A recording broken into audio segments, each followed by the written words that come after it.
Dan yang paling mengerikannya itu ketika kita ngebayangin takutnya dengan sosok itu, saat itu pula sosok itu datang dan tepat di hadapan kita. Saat itu semua bubar, ada yang kemana, pokoknya lari, yang penting keluar. Assalamualaikum warahmatullahi wabarakatuh. Selamat malam. Kita berjumpa di channel Temaram 13. Teman malam yang seram.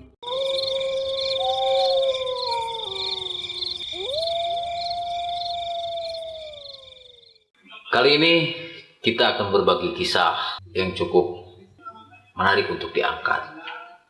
Kejadiannya dulu sekitar tahun 2000-an. Satu rombongan dari, kita katakanlah sekolah di Bandung, itu akan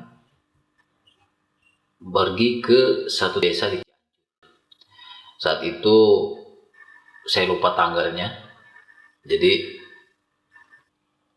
yang jelas kita pergi pagi hari, cuaca cerah.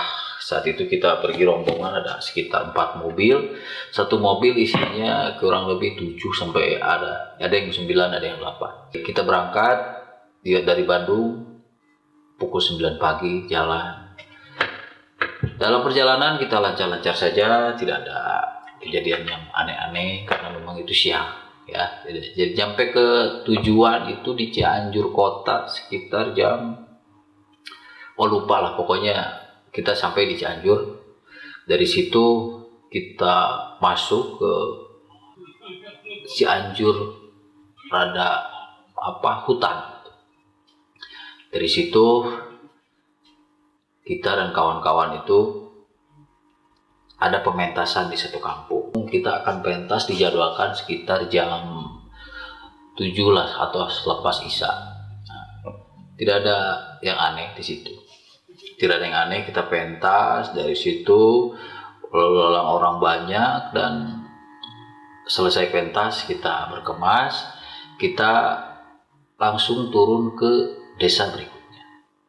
Dari Bandung kita ada persiapan karena kita tahu medannya bagaimana, karena jarang sekali penduduk di sana. Kalaupun ada satu kampung itu rumahnya berjauhan. Singkat cerita, pagi hari kita sarapan, makan, ada satu, jadi kampung itu seperti persimpangan. Mungkin dahulunya itu aktif, kampung aktif, karena di situ ada kebun teh yang lebat sekali, kebun teh lebat, terus ada semacam warung dan ada jalur persimpangan jalan yang mungkin tempat istirahat orang-orang yang mengambil teh untuk sebelum ke diolah pabrik. Nah, di situ kita memutuskan untuk istirahat karena ada satu masjid besar di situ, istirahat. Kita rombongan itu terpisah di satu desa karena ada beda tujuan. Jadi kita memutuskan satunya beda tujuan, yang satu lagi jalan tidak memungkinkan untuk dilewati kendaraan. Jadi kita memutuskan, kalau nggak salah kita ber-15 16 gitu ya, kita memutuskan untuk jalan kaki sampailah di desa itu yang tadi diceritakan. Situ ada satu warung. Warung itu diisi satu keluarga, ibunya, neneknya, bapaknya, sama ada satu anak perempuan. Kita di sana ngobrol sambil makan, ngopi, dan akhirnya memutuskan untuk mendirikan camp di depan masjid karena ada lapangan luas sekali, di sekelilingnya kebun teh. Nah, kebun teh itu sudah tidak aktif lagi dan tidak ada yang tidak ada kegiatan pemetikan atau pengolahan, tidak ada. Nah, dari situ siang itu kita berkegiatan gitu kan, di masjid juga ada kegiatan gitu. Saat itu di depan masjid, di seberang masjid mungkin sekitar ada 500 meter itu ada 3 atau 2 rumah. Mungkin itu rumah bekas mandor atau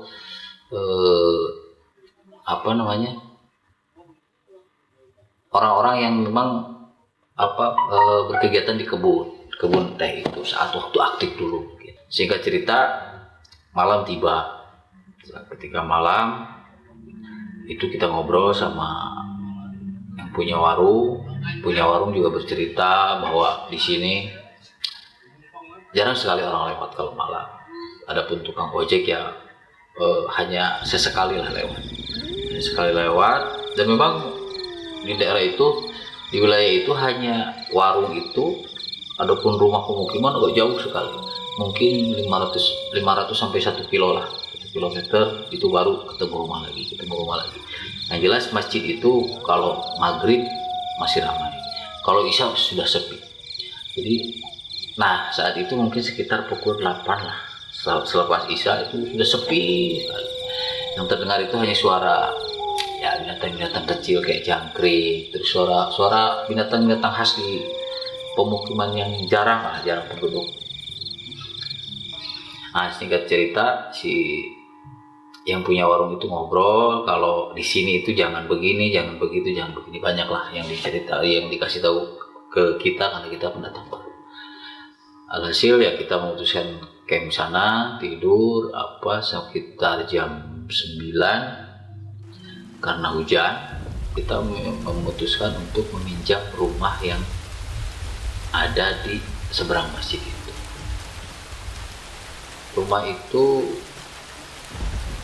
penerangannya hanya lampu-lampu biasa, lampu-lampu rumah seperti biasanya, dan rumah itu dindingnya dinding kokoh, dinding tembok seperti rumah-rumah zaman dahulu lah yang memang di situ yang saya bayangkan itu rumah mandor dari kebun teh. Ada 3. Kita dikasih pinjam di rumah yang pertama. Rumah yang pertama kita jalan ke sana, ada suatu pohon tinggi besar tapi tidak ada daunnya.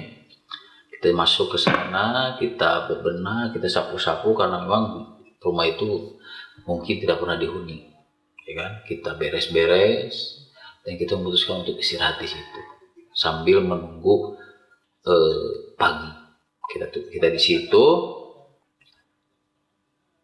Awal-awal tidak ada yang aneh.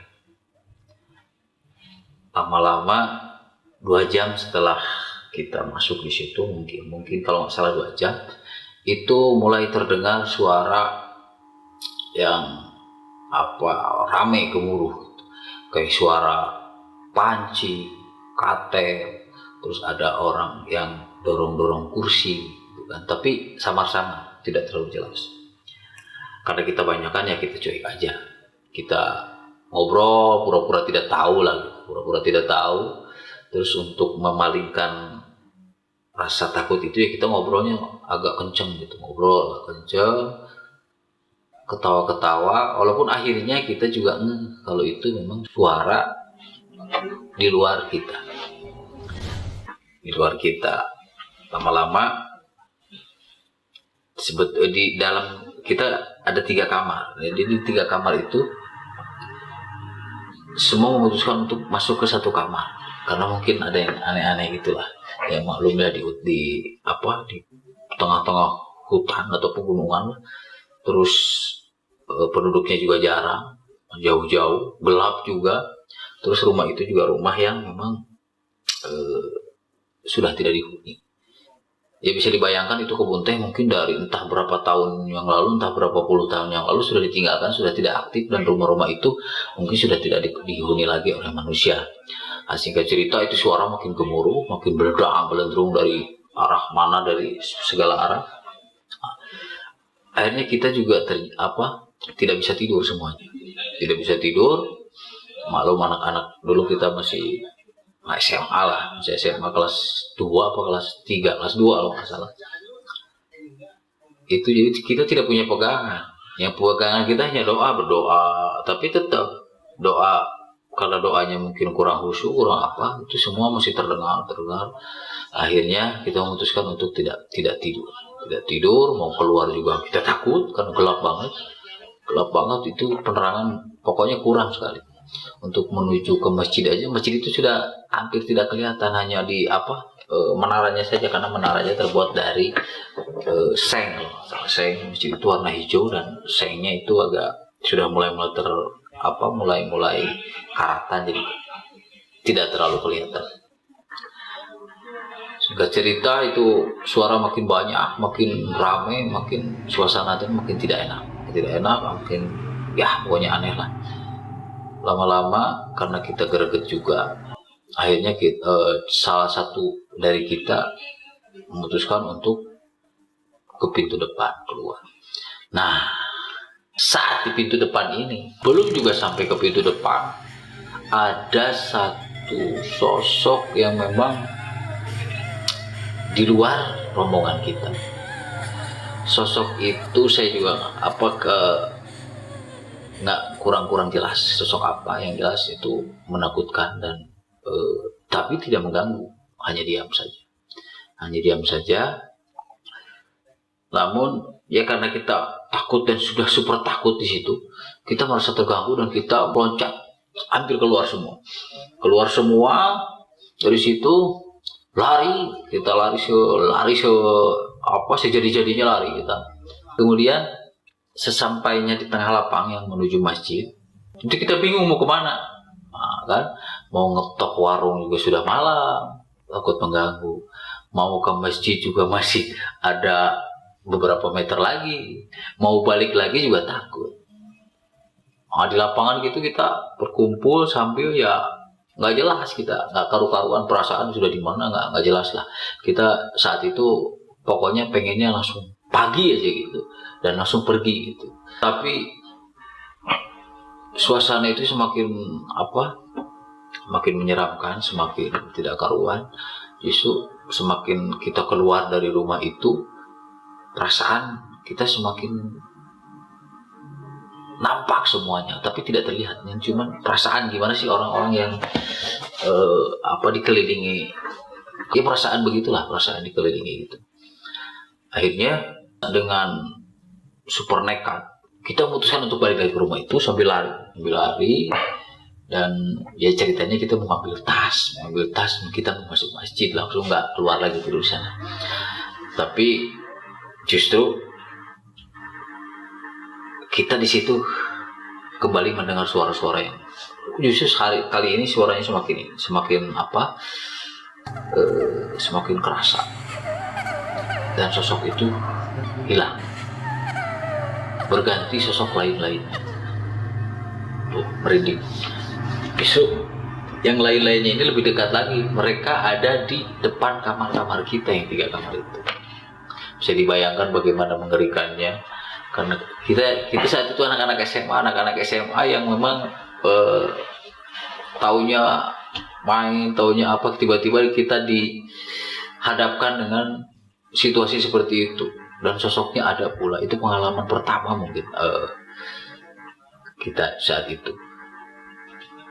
Dan yang paling mengerikannya itu ketika kita ngebayangin takutnya dengan sosok itu, saat itu pula sosok itu datang dan tepat di hadapan kita.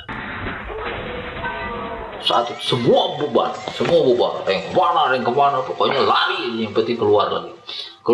Akhirnya kita memberanikan diri mengetok warung, karena kita sangat takut saat itu.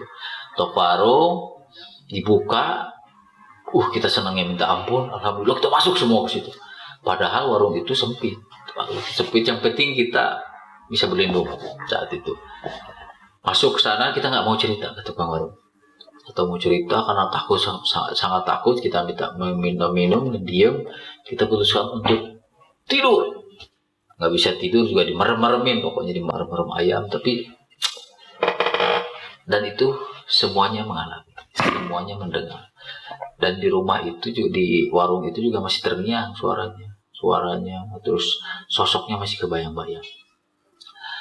Alhasil tibalah waktu subuh, suara azan dari kejauhan terdengar. Kita senang sekali gitu kan, karena hari sudah mau pagi. Kita bangun, yang sebagian pada diam karena masih shock. Kita memutuskan untuk ke masjid. Nah, di masjid itu kita sholat. Besok paginya kita cerita, dan ternyata memang katanya ya karena kita anak SMA, permisinya juga nggak jelas, pokoknya adab juga nggak dipakai, ya gitulah adab-adabnya kita dulu. asal-asalan. Ternyata di pohon itu katanya dulunya itu tempat orang-orang yang suka doa-doa di situlah, ada doa-doa entah apalah pokoknya di situ, dan ada sosok ular besar di situ. Menurut ceritanya besar sekali, mungkin sepaha lah besarnya. Dan tapi malam itu tidak ada. Malam itu hanya ya sosok-sosok yang mengerikan, ada sosok perempuan, ada sosok laki-laki, ada sosok anak-anak yang lari-lari yang pokoknya merinding. Pokoknya gimana sih ramainya dari di ruang keluarga di rumah itu lari-lari atau apalah, tapi mungkin karena keluarga zaman dulu kayaknya beda lah dengan keluarga zaman sekarang yang nonton TV ada apa enggak, jadi lari-lari, ada yang teriak-teriak, ada yang mukul panci, mukul katel, pokoknya yang kita bayangin itu mengerikan. Tengah malam banyak suara yang terduga dan kita diam di rumah yang memang sudah tidak pernah ditempatin. Sepaginya kita ngobrol dan semua terbuka bahwa ya memang mereka kedatangan kita yang asing, dan kitanya juga ya mungkin kurang sopan, kurang adab. Jadi kesimpulannya, kemanapun kita datang, kemanapun kita bertamu, adab itu harus dipakai. Terus jangan lupa zikir, doa, dan karena memang di dunia ini kita tidak sendirian. Terima kasih. Assalamualaikum warahmatullahi wabarakatuh.